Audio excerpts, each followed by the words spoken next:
How are you? I'm tired. It's been a long week. It's been a long week for you. Exactly. It's still going to continue to be. Well, let's say a week and a half. You still working on the project? Still working on it. Wow. Power to you. It's funny, I came downstairs the other day. I think you slept in your office. Yeah. Actually, I worked that day. I worked on.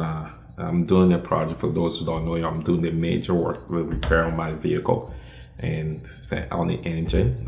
Trying to get a quote, and it was very expensive. So that quote gave me the courage, empowers me, so I can work on it at that too. So I'm working on that, and I think that evening I had also some work that I was to do, just for work related, and then the project, the vehicle. So I worked on that, and then I working on some project, and then I think I was listening to some music or something or praying, whatever it is, and then I just fell asleep in the office. I was so tired, too tired to go upstairs. But yeah, that was the story.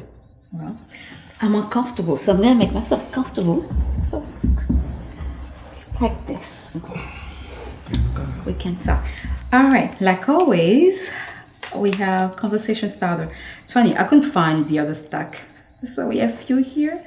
You want to pull the cards? A random card? You need to pull the card? Yeah. Yeah, pull the middle one. It's usually, I don't know what's another. All right. Which one? This one here. That's what you're getting? Okay, I'm gonna ask you. Oh, wow. Okay, I guess that's a confirmation of what I wanted us to talk about. So, what are your top 3 hopes and dreams for our kids? For kids, top 3 goals. I don't know if top 3 or whatever. So let me just say some of the goals that I have dream for my kid. Number 1, I really have the desire, or that's my prayer, right? That they will grow in the knowledge of the Lord, to have that personal experience with God. There's always that element where we ask them, let's go to church, let's go to this. But it's a parent kind of putting them in that environment. But there is a time where they themselves kind of get a revelation of that, and so it's no longer daddy pushing you, mommy asking me to go, but it's the understanding, the desire, the personal relationship with Christ that drive them to go to church or to serve God and everything. So my goal really for her to have that place where whether daddy and mommy is not there, they understand that and they follow through with that. Okay. The second goal, if just to make sure that they grow in to protect their heart, and so that she is strong enough, or they are right now with Zoe, but is strong enough to handle the circumstance, the issue, the problem that comes along.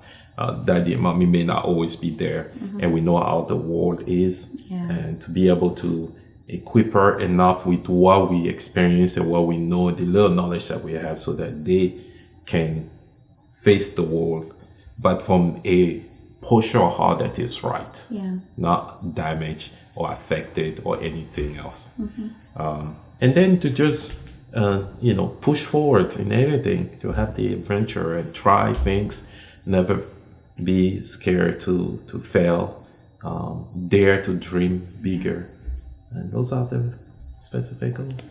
I'm getting a little emotional there. I don't know why. I don't know. I just got a little bit emotional. I think it's what's most parents actually, right? You look forward for your kids. It's funny because now that I'm thinking about it, then I look back, being my daughter, then I look back at my parents, my mom, and you look at how they also look at us in that sense. And so you appreciate your parents a lot more. You appreciate everything you get, and then you look forward. And the feeling that I start having, now I understand what my parents and my mom had, those feelings, their reaction, the things that they were doing because of that. Oh, well, that was good. And then the second question is anything taking a higher priority than our marriage right now? What can we do about it? It's a good thing to ask. I know right now I see what taking a higher priorities. In my personal level, I think I do. Sometimes I'll say, hey, maybe just work. I don't think there's much. I think it's just work that I'm not taking priority, but some time to time it creeps in there, based on the season, the time, see how to kind of readjust that as it goes. And that's a balance that's probably makes people actually have to manage. I was listening, funny things, I was listening to a man of God.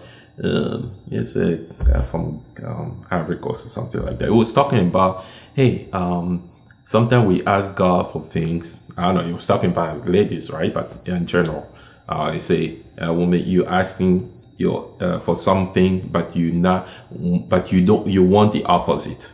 You ask for something, but you want the opposite. And you put it in the same way, like you ask for someone that is making it and money, all that, and business, but you understand those people, in order to make it, they don't. It's time. And then you're asking, when you get there, you ask yourself, hey, I need time. You say, no, you wanted this. That's what it takes to get it. And you can't get it. You can't get the money and also get the time. You get one, in that sense. It doesn't necessarily mean it's true. But I think there's a healthy balance there that we have to establish. And from time to time, we go to that kind of motion where you get a little more work and you look at it and you have to reset yourself and see, hey, work is not as crucial, as important. And sometimes I try actually to kind of balance that. It's always difficult, but That was good. Your turn. My turn? Right. I need to pick a card. You need to pick a card. All right, this one I already picked. All right. Yeah. Can I take that one? Let me move. There you go. Right. Pick a card. Pick a card. All right. Let's pick one. Hurry up. Oh, that's an easy one. Maybe I should pick that one.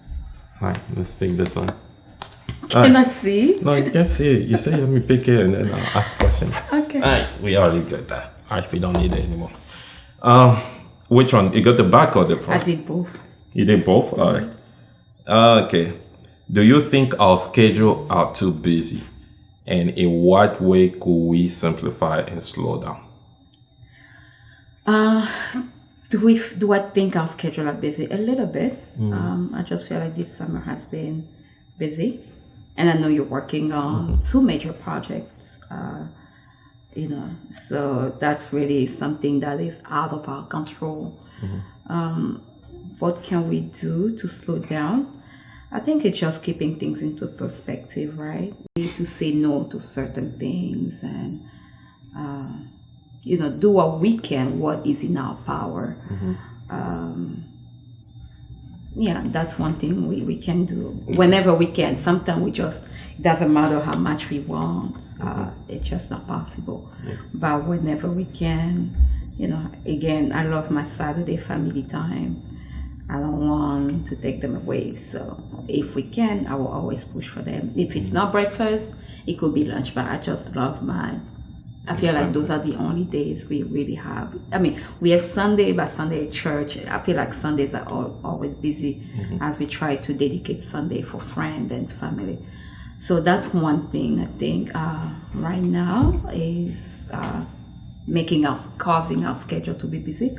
It's mostly on your end. You're working on major projects, and it is what it is. You say there's always a time for everything, right? The Bible says it's a season, so they're adjusting. And you touch on something important in saying that, to get to a point where you can judge what's important, what is not, not be afraid to say no, and not be afraid to, if you can, you can. And some of the stuff will fall to the wayside because, hey, they're just part of it. You can't control everything, so it's okay that things not. And they say, what first attracted you to me? Goodness, and do you know what I was when I was the one? Wow, that's a good question. I was looking at some of the video. I saw an album the other day. I was going to the room. I need to get that album. I will show you guys. It was during the Diary day, right? Yeah. And we came to a mom's place. I was like, we was young. This is crazy that you even, because that's actually part of the conversation I wanted us to have today. But anyways, what was the question? You say when first what first attracted you to me, and when did you know that I was the one? Well, I always tell the story. I was never first attracted to you. It was not love at first sight. I think we were friends. We got very close at some point, and I was dating somebody else when you first expressed your intention. So my first reaction was like, no, I felt betrayed. I was like, no, we're friends, and I confide in you as a friend. How dare you? But I think the light went on the first time you pushed me away. I don't know if you remember, 2004. Not really push you away. I was just kind of like, Can I tell my story? Can I tell my side of the story? So I went to school in Vermont. So I spent 4 years in Vermont, but I will often come in the summer for portion of, not the entire summer, because I was also taking summer classes. And that summer, actually, I stayed the entire summer, and we spent a lot of time together. And I remember, I don't know if you remember the story, the night before I left, that's when you just poured your heart and and the funny thing is we had spent the whole day together until the evening. We went to your place. And then as you were about to go drop me off, that's when you were like, I need to talk to you, just lay it all down. And I left the next morning at 6 a.m. was my flight. You dropped me off at the airport. And then when I got to Vermont, I called you. We were talking, I was like, oh, I miss you. What did you say? I say, why do you miss me? That was so rude. It wasn't rude. I'm asking because you were like, oh, no.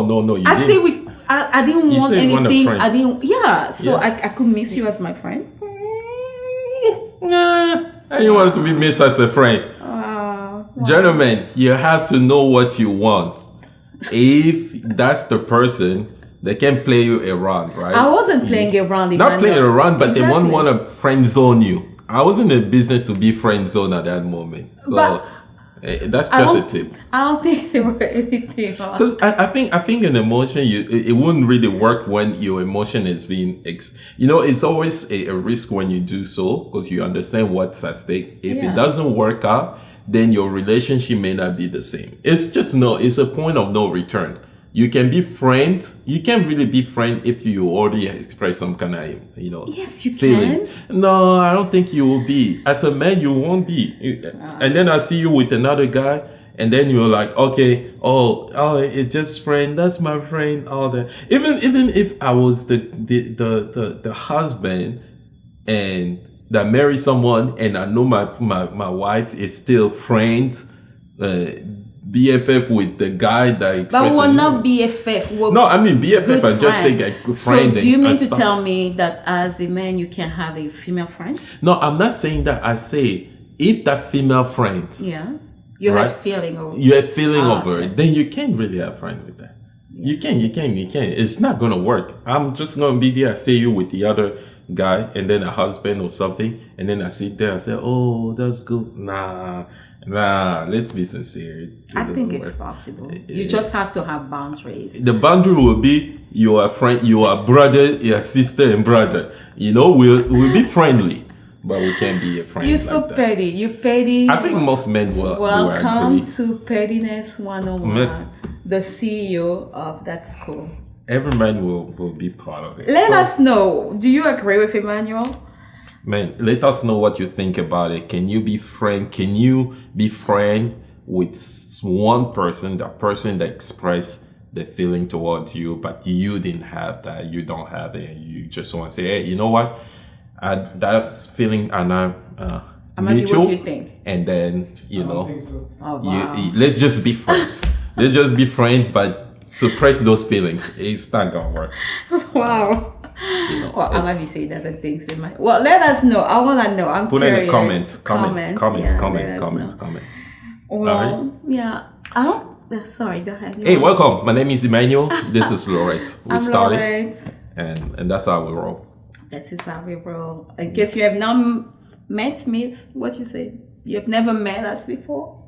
We're just a normal couple talking about life and marriage experiences, trying to keep it as raw as possible because we believe that there is healing in honesty. I really wish more people did share their experiences. And, I always say at the core, I think we have so much in common. And sometimes we give up because we feel like our problems are too great and it's only me going through this thing. But And also just people understand the purpose, right? Yeah. In our marriage. Because everything that has purpose, you'll treat it differently. If it doesn't have any purpose, you will not invest in it as much.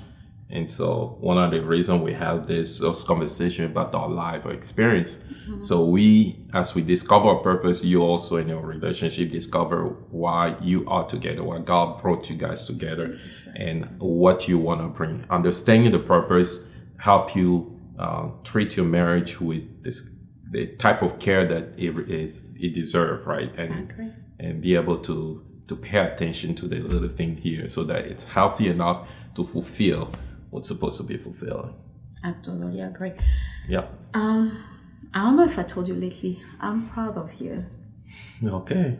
No, you haven't. Say again. I just said it. Okay. I'm very proud of you. Okay. And although some days Just say I'm proud of you. Continue.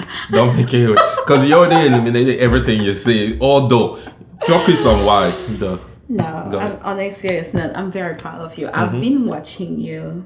I know you told me, I'm not going to say your age, unless you want to tell people your age, but you told God, and you told me the other day, a couple of months ago, hey, this is the bargain I made with God a couple of years that went out. And you just said it earlier before we started to record.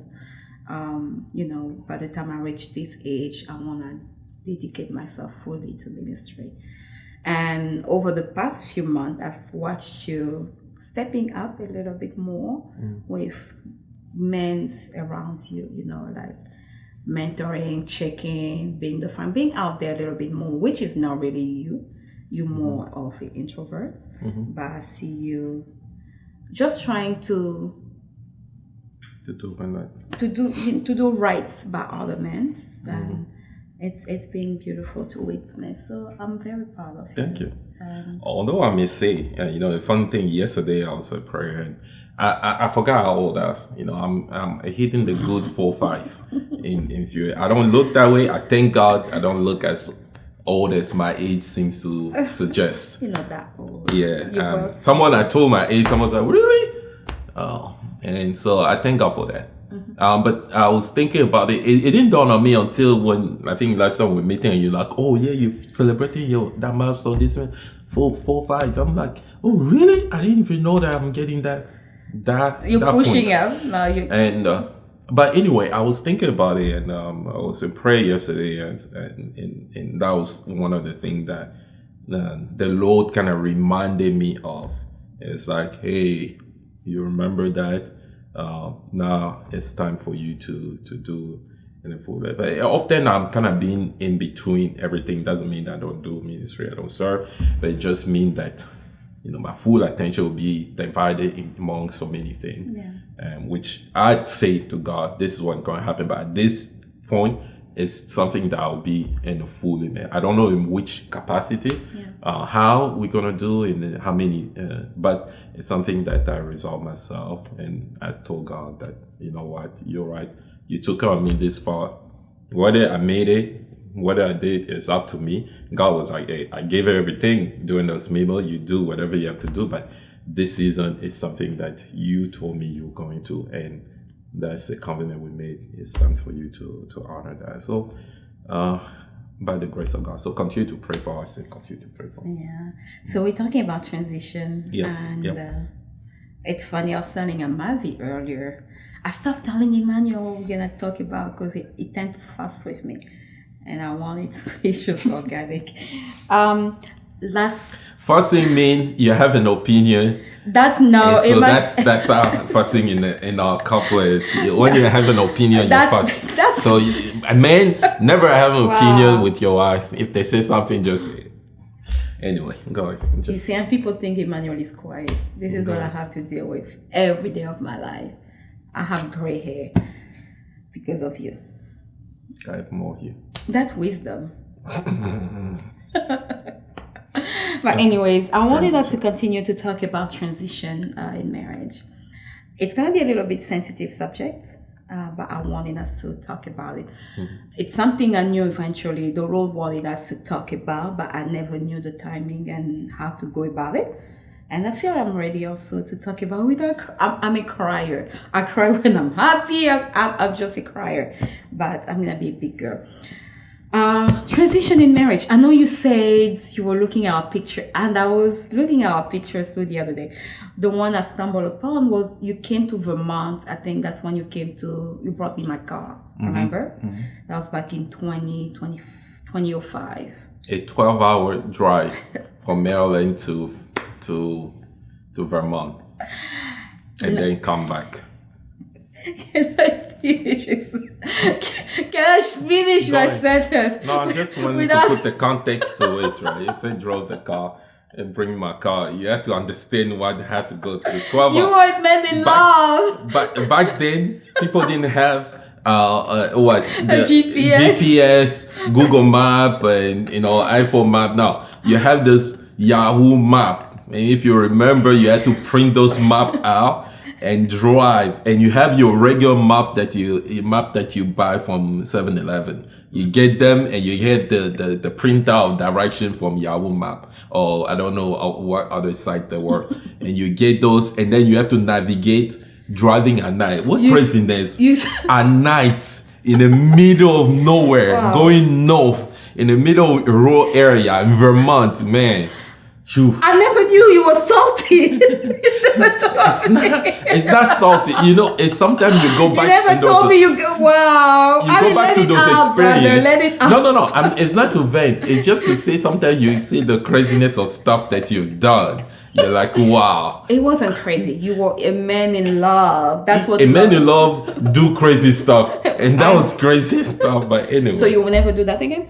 I don't know. I'm not saying that I'm not going to do it. It will be a lot easier because I have Google Map now. Back then the risk was just higher. Now I can't even get you to go buy me a salad at Walmart. Man, that compensates for all that. If you drive for 12 hours after work, I remember it was tough.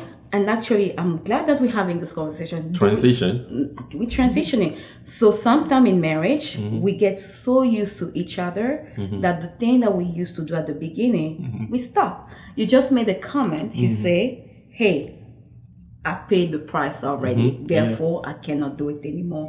No, I'm not saying I can't do it anymore. Well, you say you have a GPS. And I'm just trying to put it in context, right? How... in marriage, you were willing back there to drive 12 hours to deliver a car to me, right? I don't think, to be honest, like I say, sometimes to get you just to go to Walmart, Emmanuel, do you see the way he was fussing? Hey, it's not like you don't know. It doesn't mean that the fact that you do that every single time you go. No, I'm not saying every single time. Sometimes I'll do. Sometimes I'm just tired. Sometimes but what I'm just trying to say, like in marriage, we have to be careful because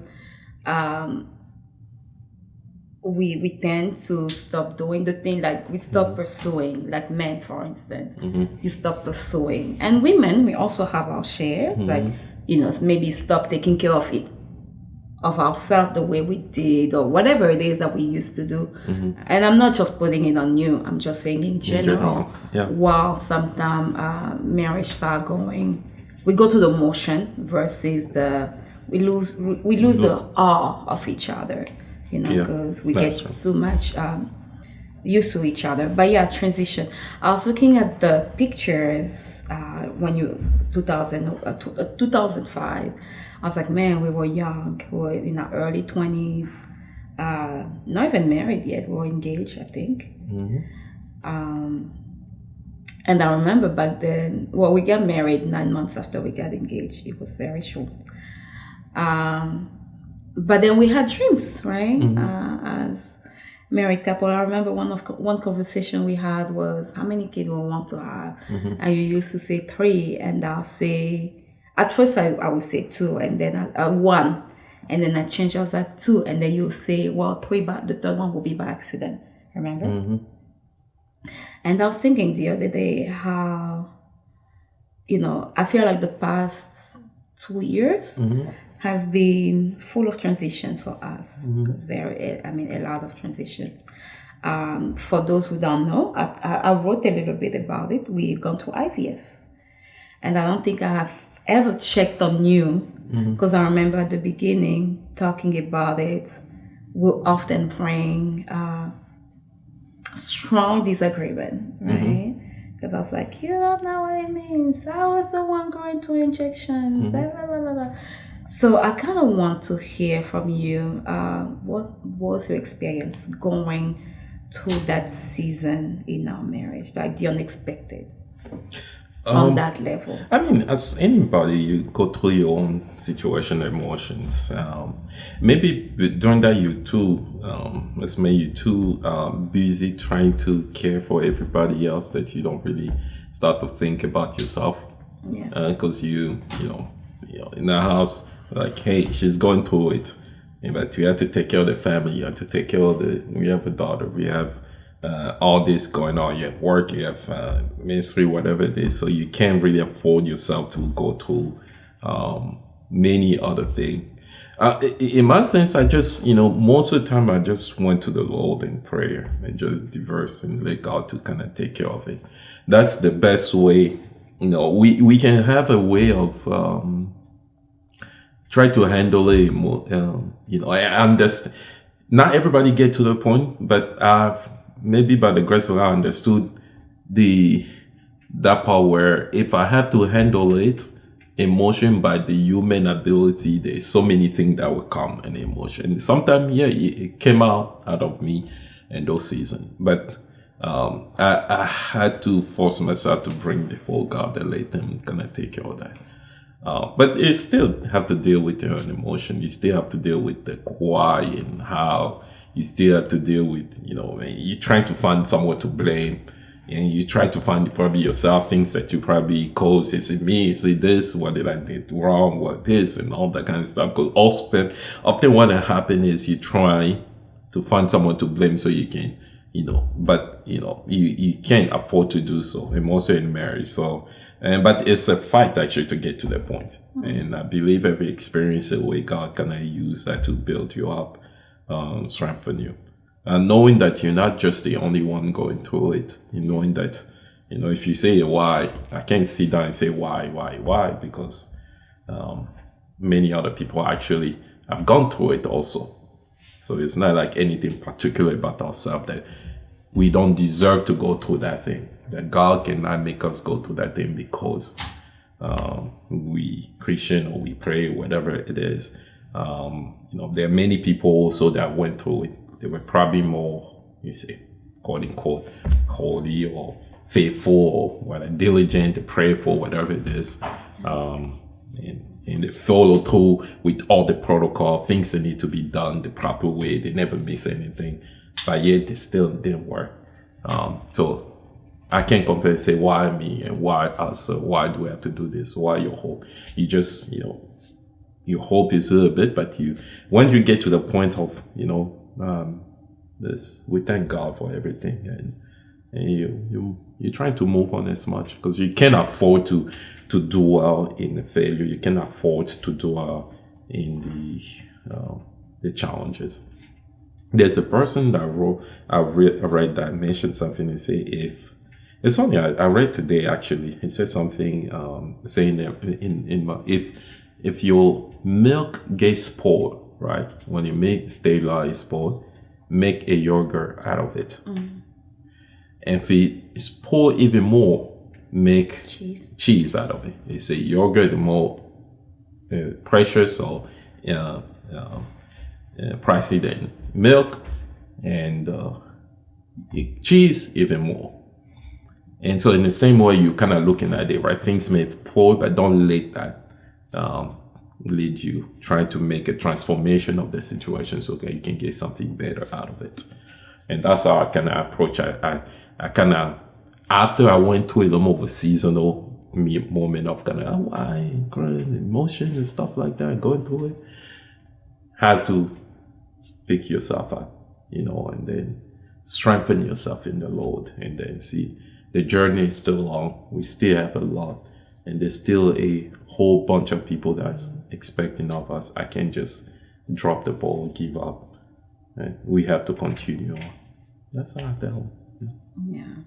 For me, actually, there were many things going on. But I remember one of the, I couldn't talk to you. And it's funny because Mara told me one time, she's like, Laurette, you got to talk to him because he's the closest person going through it with you. But I couldn't bring myself to talk to you. And I think that's how you say, right? You got to find one person to blame.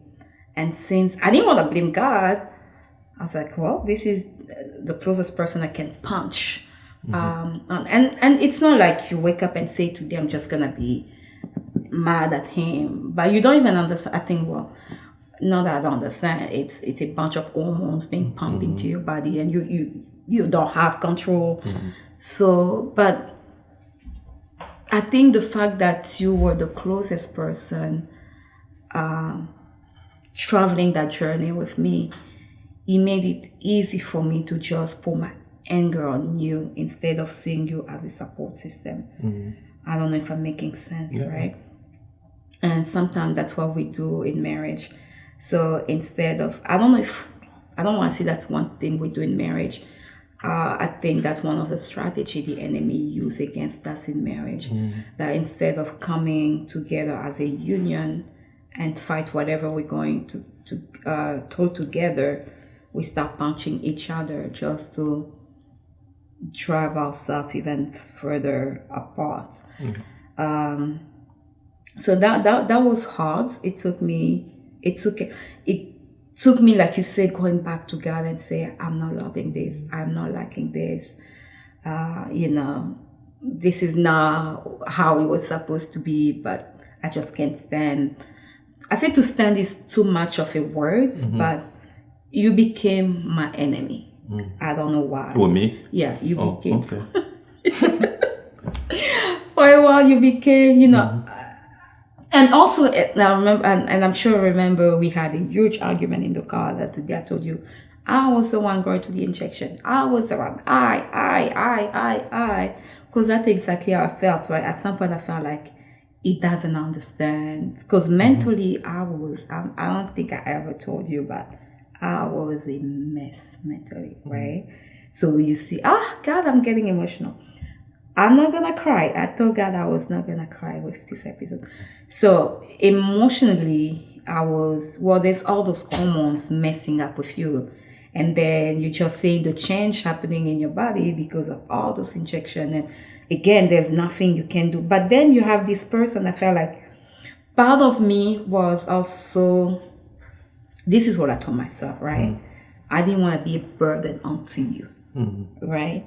I didn't want to put that weight on you because I felt like you wouldn't understand. I mean, he's a guy. He can't possibly understand. But the way I'm also is when I go to tough season, I have the tendency to withdraw and deal with God. Like, I always tell people, I was talking to God, and now I'm calling it I was talking to God moments, because I used to be the extreme. Like when I'm upset, everybody around me needs to know that I'm upset, and I'm gonna just pour it on people. And then I don't know what happened. I went the complete opposite. I completely withdraw. So that was one thing I was dealing with. It was the not wanting to be a burden to you, and then not knowing what to do with all that was happening, right? So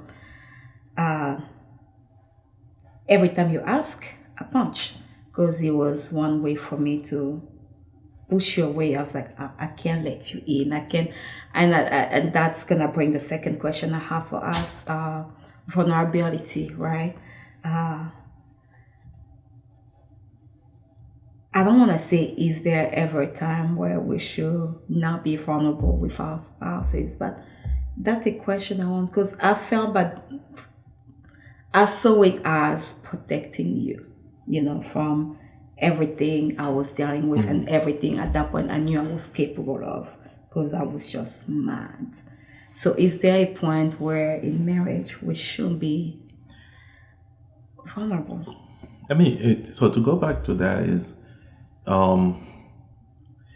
I think one of the things in marriage we have to understand is important, and it's tough how you also brought up, right? The things that you've grown through, you have to make sure they filter out what your parent did or what you went through and your experience in life. It doesn't have to be who you become, how you deal with things. And so every time we go through a challenging time, it's not to just, like you say, keep it to yourself because you want to protect me, but in doing so, you even do more harms in the sense where you see somebody going through it and you don't know how to help, and the person doesn't want to be helped, and you're trying to help and the person is pushing away. And that becomes really a little more frustrating. I think the most frustration was basically that it's not too much the experience of that, but to experience to be like, okay, let's go together in there. And I feel like that experience tried to pull us apart because of that. And understand that we all have the same goal, and let's carry it. One will be stronger, the other will be weak, the other will be weak and stronger. So that part of that. But as far as the question of vulnerability and everything else, and that's the point of it, right? Be vulnerable enough to say, you know what, this time I'm not strong enough. This is what I'm going through. This is why they be patient with me. I'm going through this. At least the other person understand. But you're opening up so that even when I see some reaction, I don't just deduce. Otherwise, I will also formulate some other thought, which I have actually some thought coming, what's going on, all that kind of stuff. But when the other person open up, understanding, give the assurance that, look, it's not you the problem. This is what I'm dealing with. It's not you the thing. It gives the assurance of going through it. And the vulnerability part of it just to open up. Being vulnerable, it doesn't mean that it just be open with that person. That doesn't necessarily mean that you have to be open with everything that you're emotionally going through. It means just open in where you are. Be open enough for that person to see you, right? That vulnerability, so that person can see you. Doesn't necessarily to understand you and everything, but they can see you. They see where you are. They see that you are not running away from the other person. From there, they can always reach out. They can have that accessibility to you in a part of it. And that's I think what's so important about it, being just vulnerable enough to. Yeah, I think also with that and maybe that's where the fear comes from, and we're talking about transitioning, at least we're talking about that, dealing with loss and, but I've seen, let's say, finance, right? Let's say we're going to transition financially, or you feel insecurity, right? Yeah, that's the way to put it. The fear of, what if he doesn't understand? What if he doesn't understand? Because So I think with us, and I know you do that a lot, right? Emmanuel, I'm not telling you because I want necessarily a response for you. Can you just listen, right? And sometimes it's, and I think that's also what kind of kept me from talking, was like, I don't want to be at that specific time. I didn't want someone to tell me how I should navigate, right?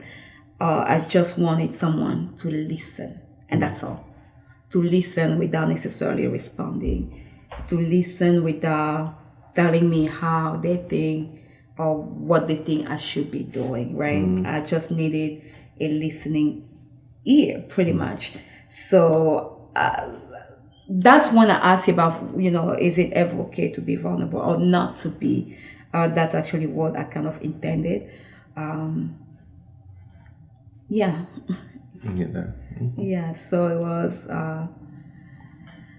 more like, and I know you mentioned, I just want to see you. But sometimes it was like, I'm drowning. I'm drowning. And I've, on many days, I felt like, Lord, I'm drowning in sadness. I'm drowning in insecurities, right? I'm drowning, and you would think, again, I'm not saying I was right, and maybe that's the mistake that we make in marriage, thinking that the other person can pick up on those cues, and I don't necessarily know what I was expecting from you, except maybe seeing me drowning without me calling out for help. You know, is it fair to you? Absolutely not. But isn't it the essence of marriage? I mean, we've been married. It's gonna be 17 years.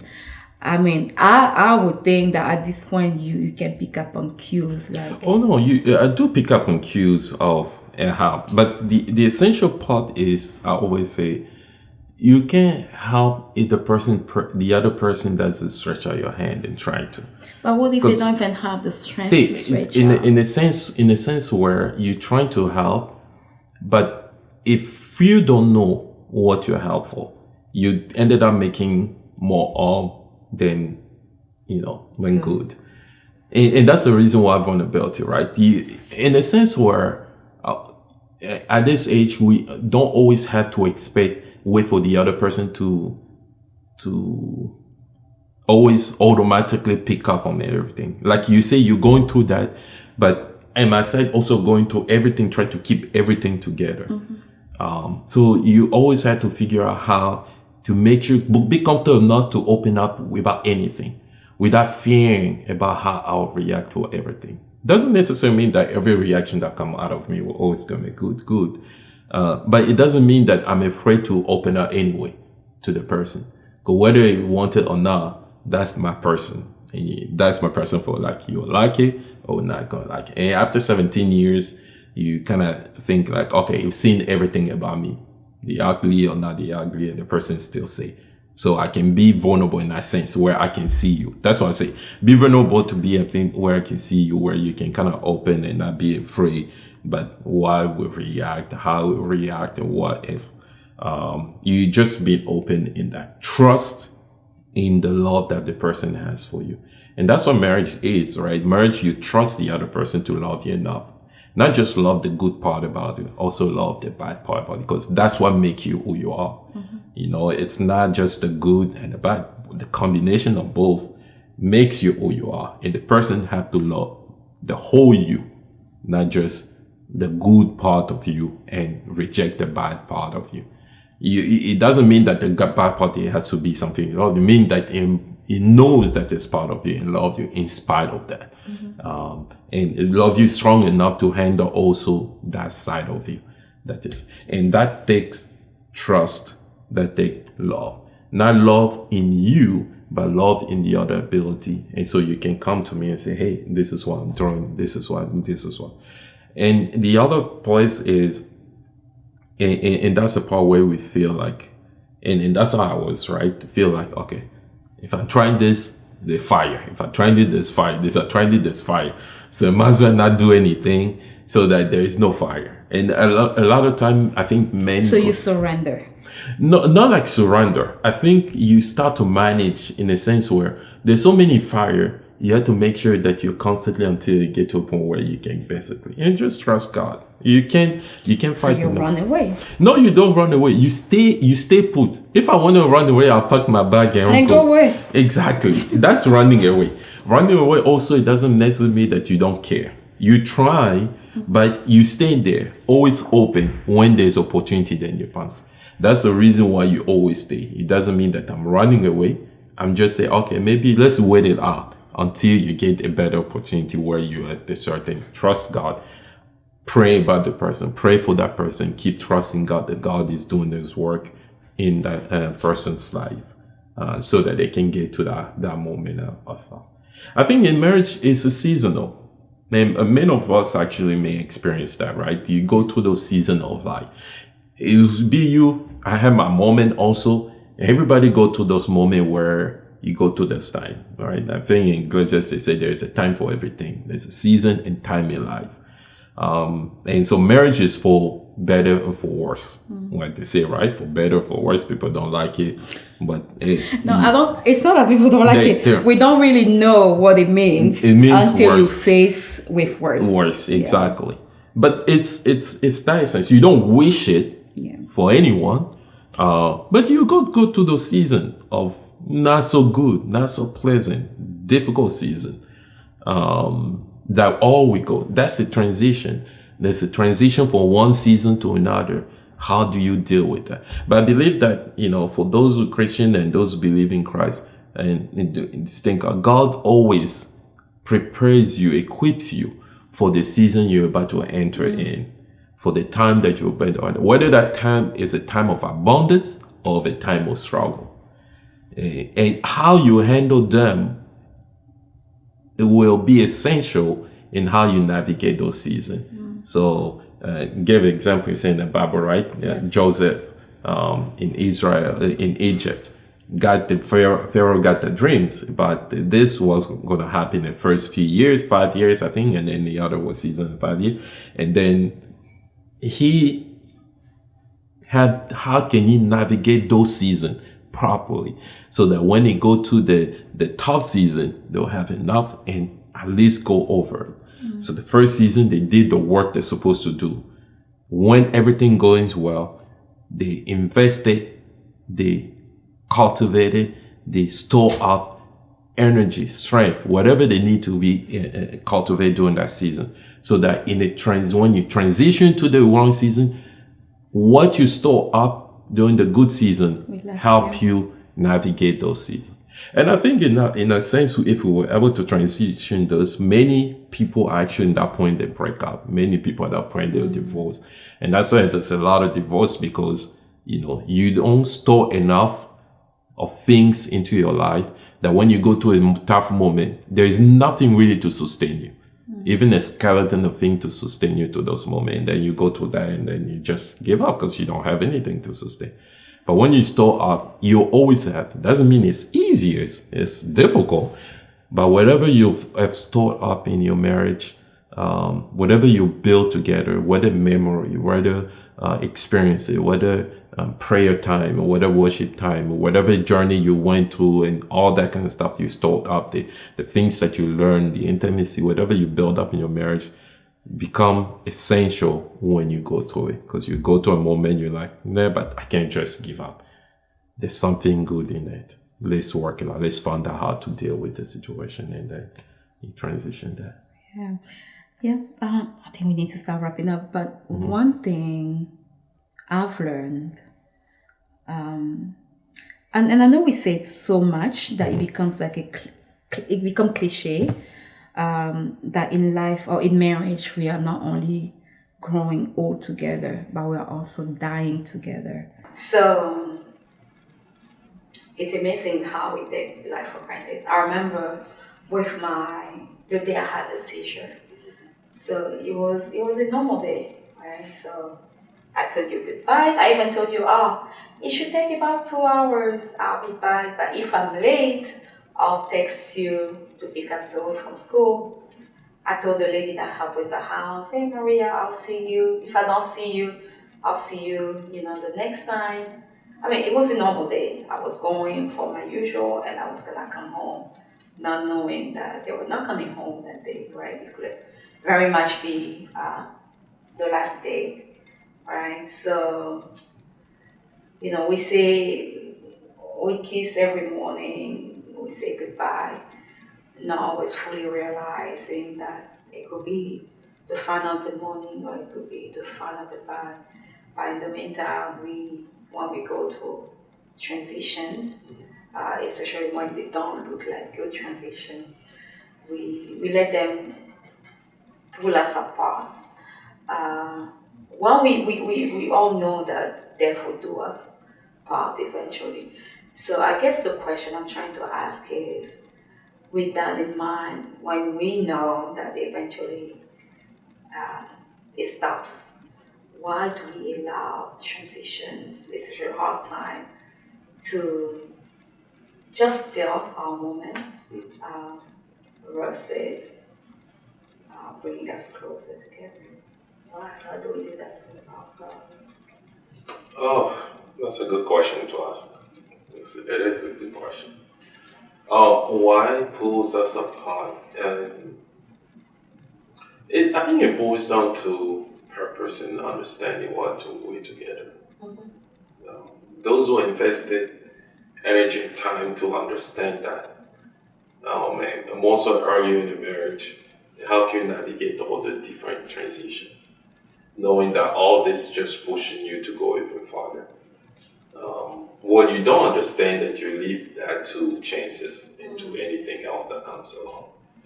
And not necessarily everybody that get into marriage hope to divorce or hope to be pulled apart, but it's just that, right? Everything, when you come together, everything outside of you tend to push you apart. Whether work, whether career, whether it's business, whether it's friends, relationship, whatever it is, right? Try to rob you of that, push you apart. And if you give it more importance, that's when they win. So the transition is really based on that, right? Understanding the importance of it. If you don't understand, then it's easy to be pulled apart, to be, just that way. It will happen. And we all know that the end of the day will pass. Now, I was thinking about it the other day, and we're driving. It's like marriage, if we don't understand it, we'll spend time just doing every single day. Some people think the purpose of marriage is to have fun. Do that. Some people also understand, so everybody have their own understanding on that. But if you understand what's really important is that we are engendering the next generation. Our kids will be the carrier of who we are, of identity, of nature. They will have a embedded code of the nature, whatever nature, right? Or culture, or whatever it is that we embed and we pass it on, or pass to them.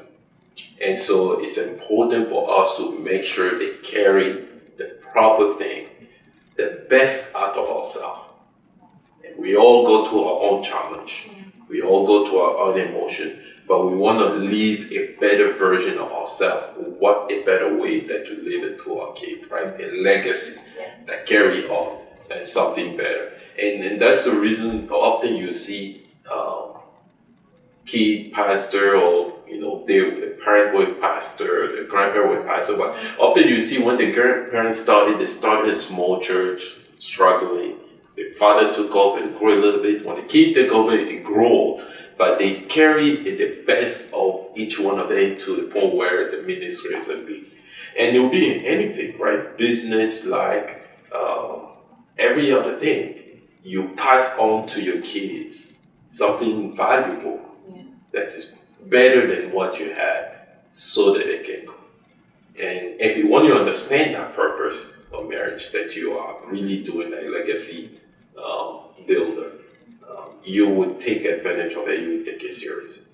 You take yourself seriously, you take a relationship seriously, you make sure that your relationship, marriage has the better ingredients so that it can carry or cocoon the DNA, the next generation, until they become who they need to become in the society, who they need to become in life, who they need to become, So it's that importance causes you to, focus on your relationship even more. Make sure it has all that. And once you go through the transition, you know the end goal in mind, right? This is what we're going through. This is what we want to do. And at the same time, it's a divine, actually, mandate in marriages. Regardless, it doesn't have to be pastoral marriage or anything. Every marriage has a divine purpose. A divine mandate is, to be a reflection of Christ's relationship with the church. And so how you live it out, you exemplify that aspect. Even in a relation go through the transition, we also go through that, but the end goal is we need to manifest in whatever transition we go through, whatever moment in life. And so I know I've been talking a little bit, let me just mention that is, those transitions are not just a life event, it could be any life event. It could be career changes. You started at one point and then all of a sudden you get to a point where you financially, everything is booming, right? You're starting a challenging pool, whatever it is, you say, financially challenged.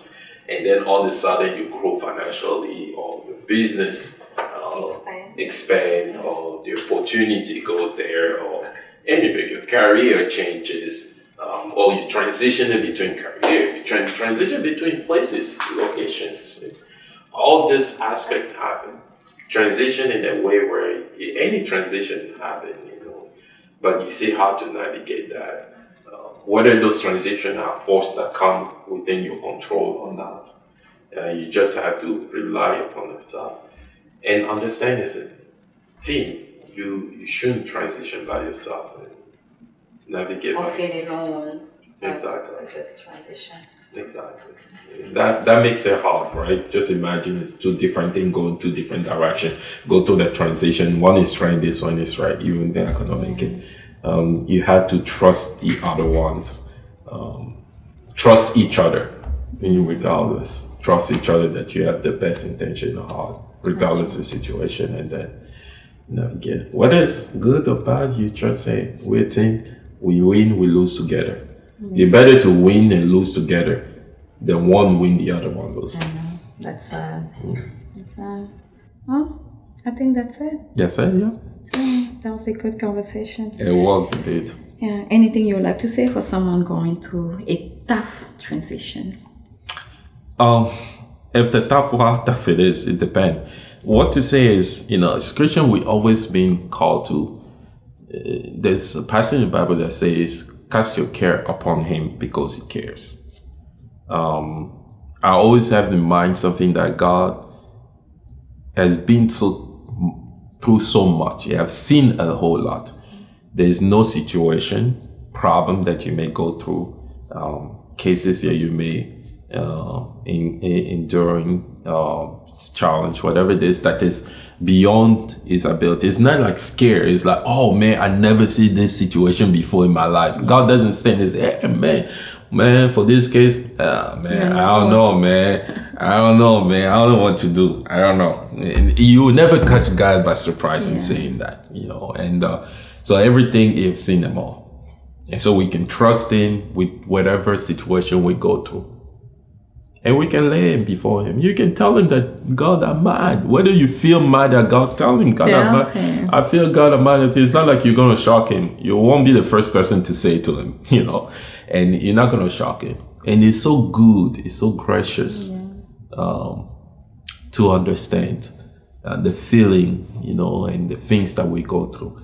And if it's anyone that is able to handle it, your spouse may not, like you say, right? Sometimes you're afraid, sometimes we're afraid. Our spouse may not handle everything that we have to cast, but He will always. And He's inviting us to basically cast our care upon Him, because He cares more about you than your spouse care about you.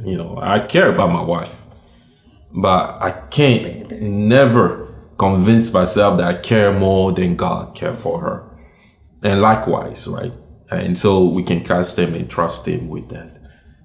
The first person to cast when we go into those challenges, it makes it a lot easier, and it will journey with us throughout this moment. And then just be that confidence in your spouse and trust each other in those tough moments. And that's what usually, when you go through a moment, it tests your relationship. It tests also the level of trust that you have for one another. And you're trying to go back to the past experience, cultivate, dig into the past to justify everything for the future, justify why you should feel that way. Like, oh, you did this. Oh man, there's thought where I had to remind myself not to dig so far that. So you've been digging? No, it's not digging. I say you always, the tendency is to go back. We all go back to let's think about, oh, you remember what you did? Oh, you start thinking, just speak for yourself. And all that. And then you try to bring it to, oh yeah, you do that sometimes. You're like, oh, man, you used to do this. But, and then you're trying to do that. So it's important to trust one another. It's a test of trust for one another, right? Like, hey, we trust each other. We trust just where we are, and not try to dig too much in the past. That we bring in things that we shouldn't be bringing into the equation. Trust each other. Don't get stuck in your transition. Remember, you are transitioning. You are passing by. Eventually, you will see the other side and come out strong if you rely on each other, but also trust God to carry you through. So that's all we had for today. Thank you. It's been such a pleasure having this conversation. Thanks for having me.